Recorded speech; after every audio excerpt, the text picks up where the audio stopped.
Avez-vous déjà reçu une nouvelle dévastatrice? Un diagnostic médical sans espoir? Une situation financière catastrophique? Une relation brisée sans retour possible? Quelque chose que tout le monde, y compris les experts, déclarait comme définitif. Aujourd'hui, je vais vous raconter l'histoire vraie d'un homme qui a reçu le pire verdict possible. Mais ce qui s'est passé ensuite défie toute logique humaine. Avant de commencer, si vous croyez au miracle, likez cette vidéo maintenant. Abonnez-vous pour ne rien manquer. Et écrivez « J'attends mon miracle » en commentaire si vous avez besoin que Dieu intervienne dans votre vie aujourd'hui. Et si vous voulez apprendre à prier avec vérité, persévérance et autorité biblique, j'ai préparé un accompagnement écrit appelé « École de la prière biblique ». C'est un guide clair et structuré pour comprendre quand, comment et pourquoi prier avec les Écritures quand tout semble perdu.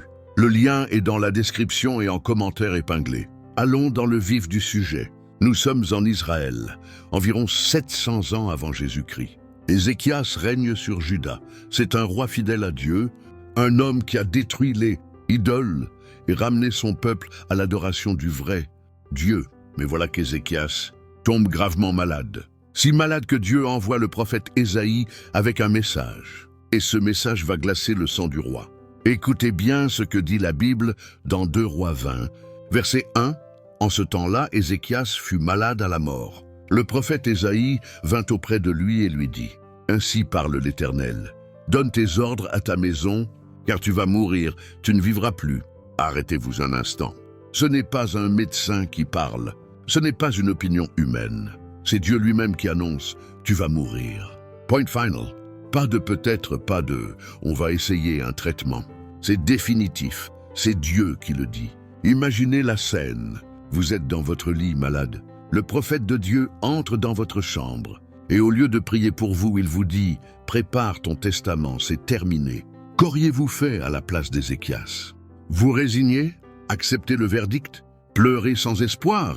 Ézéchias va faire quelque chose que la plupart des gens ne font jamais dans cette situation. Quelque chose de si puissant que Dieu lui-même va intervenir en quelques minutes. Voici ce que fait Ézéchias. 2 Rois 20, verset 2. 3. Ézéchias tourna son visage contre le mur et fit cette prière à l'Éternel. « Ô Éternel, souviens-toi que j'ai marché devant ta face avec fidélité et intégrité de cœur, et que j'ai fait ce qui est bien à tes yeux. » Et Ézéchias versa d'abondantes larmes. Face au verdict divin, Ézéchias ne se résigne pas. Il prie, mais attention, ce n'est pas n'importe quelle prière. Remarquez 3 choses cruciales. Premier, il se tourne vers Dieu, pas vers ses ressources humaines. Il ne convoque pas d'autres médecins. Il ne cherche pas de solution de rechange. Il va directement à la source. Deuxième, sa prière est brutalement sincère.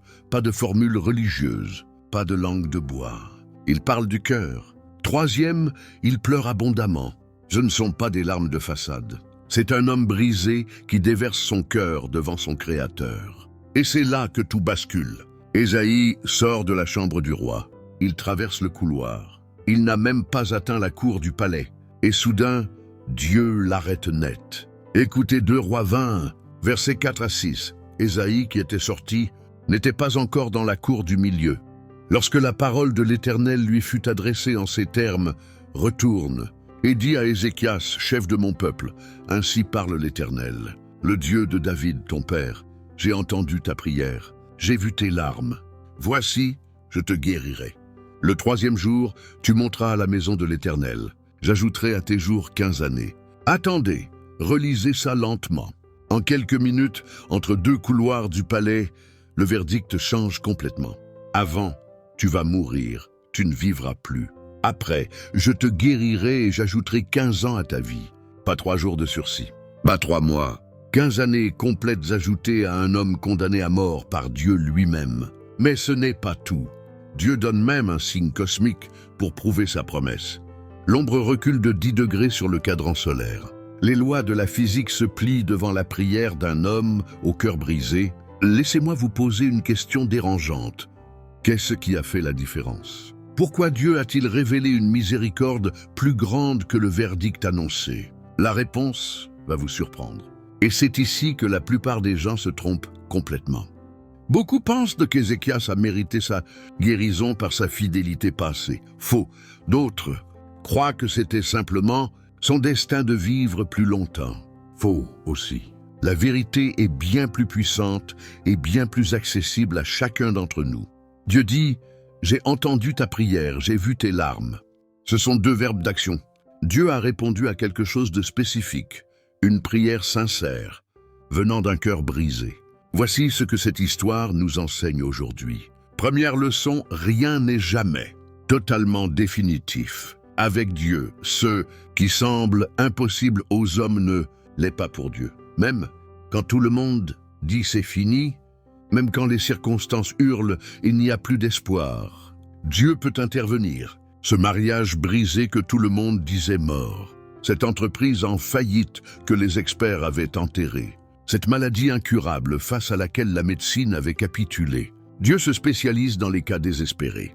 Deuxième leçon, la sincérité de la prière compte. Plus que la forme, Dieu ne cherche pas des prières éloquentes, il cherche des cœurs authentiques. Ézéchias n'a pas utilisé de vocabulaire théologique sophistiqué.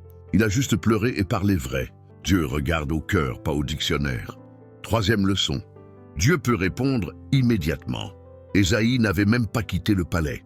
Nous pensons souvent que Dieu est lent, qu'il faut prier pendant des années. Mais parfois, quand le cœur est dans la bonne disposition, Dieu répond avant même que nous ayons fini de pleurer. Maintenant, la question est, qu'allez-vous faire de cette information? Voici exactement ce que vous devez faire aujourd'hui. Étape 1, identifier votre verdict définitif. Quelle est cette situation dans votre vie que tout le monde considère comme perdue? Ce diagnostic, cette dette écrasante, cette relation morte, ce rêve brisé. Nommez-le clairement. Étape 2, tournez-vous vers Dieu en premier, pas en dernier recours. En première, ne cherchez pas d'abord les solutions humaines. Ézéchias n'a pas consulté 10 autres médecins. Il est allé directement à la source du verdict. Étape 3, priez avec une sincérité brutale. Pas besoin de beaux discours. Versez votre cœur devant Dieu comme on vide un sac. Pleurez si vous en avez besoin. Criez si nécessaire. Dieu voit vos larmes. Il les compte. Chacune d'entre elles. Étape 4, rappelez à Dieu votre relation avec lui. Si vous avez marché avec Dieu, même imparfaitement, rappelez-le lui. Si vous êtes son enfant par la foi en Jésus-Christ, vous avez un accès direct à sa miséricorde. Ce n'est pas de l'arrogance, c'est de la relation. Étape 5, attendez. Sa réponse avec foi. Dieu peut répondre immédiatement comme pour Ézéchias, ou différemment selon ses plans qui sont toujours parfaits. Mais une chose est certaine, il entend toujours la prière sincère. Maintenant, laissez-moi vous dire quelque chose que personne ne vous dira. Cette histoire ne garantit pas que Dieu dira toujours oui à toutes vos prières. Ézéchias a reçu 15 ans de plus, mais il a quand même fini par mourir un jour. La vraie leçon n'est pas que Dieu changera toujours les circonstances. La vraie leçon est que Dieu écoute toujours un cœur sincère. Et parfois, il révèle une miséricorde plus grande que le verdict que nous entendons. Votre situation n'est peut-être pas une maladie mortelle. Peut-être que c'est une dette qui vous étouffe, un enfant rebelle qui brise votre cœur, un échec professionnel qui vous écrase, une dépression qui vous paralyse. Quelle qu'elle soit, elle n'est pas hors de portée de Dieu. Le même Dieu qui a ajouté « 15 ans à la vie d'Ézéchias » peut intervenir dans votre vie aujourd'hui. Il entend. Il voit, il agit. Mais voici ma question finale pour vous.